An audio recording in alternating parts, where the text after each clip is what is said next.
The changing clothes things was pointless. Just saying. Anyways, so I wasn't able to do a review for last week's episode because I was taking out a carpet.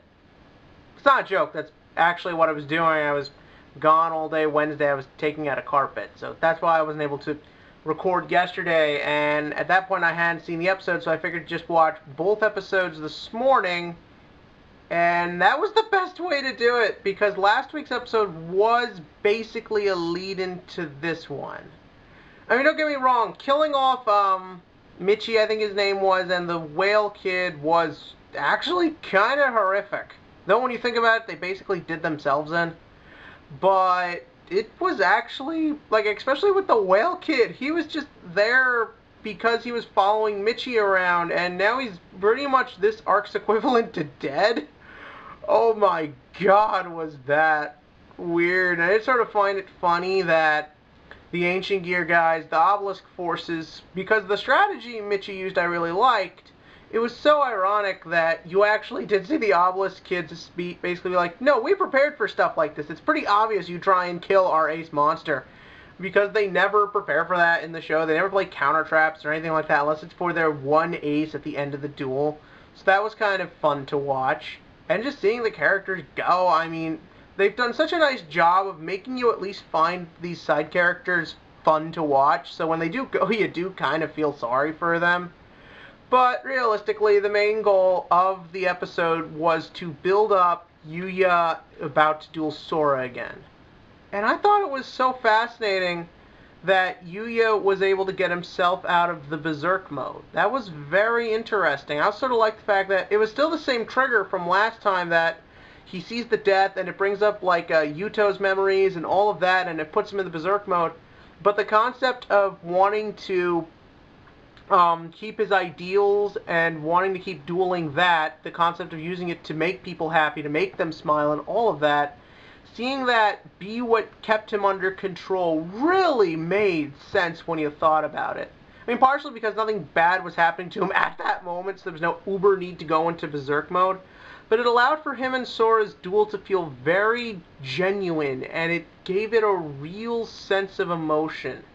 And part of the reason for that is because, kind of what I've been saying is the problem with Serena, Sora goes all out in the beautiful way of being psychotic. And there is a certain beauty to a truly psychotic monster of a character, especially when they're going off someone who has now been given a strong moral high ground. This is why certain things like Attack on Titan or Sword Art Online or Code Geass lose their relevancy to me, because we don't really establish the character's moral state. It's just sort of they are who they are and whatever that serves at that moment, and it kind of just changes with no real pattern. But with Yugioh, yeah, there's still not much of a personality, but we establish this is a morally strong character, and you get to see that against Sora. Not to mention, again, the shading and the sound really makes it all work.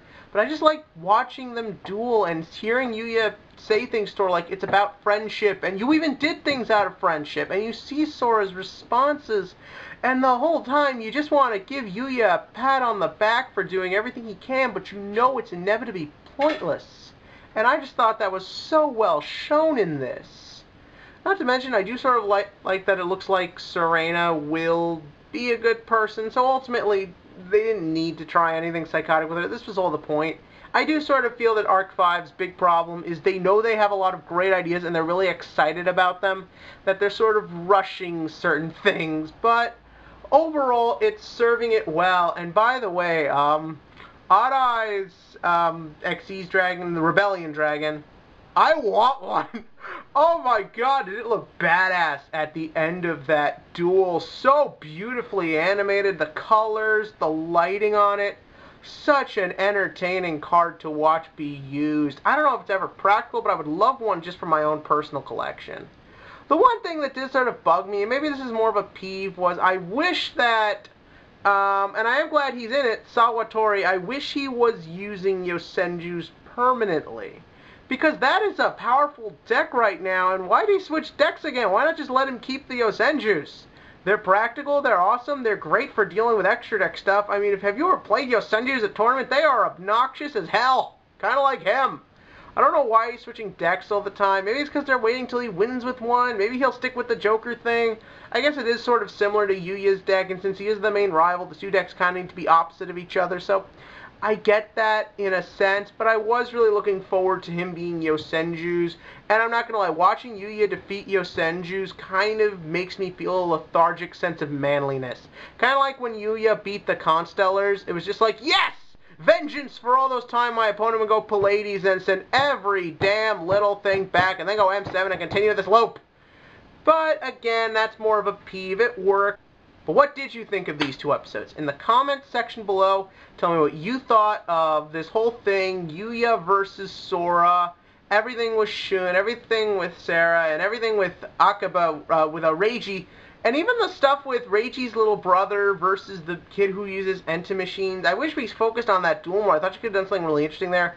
So I was disappointed with that, but it's not the focus, so I'm not going to get too wrapped up in that. I just would have liked to have seen a little bit more of that. But I am excited where things are going, and next episode looks amazing. So we'll wait for that. So click to like and click to subscribe, because this is getting good.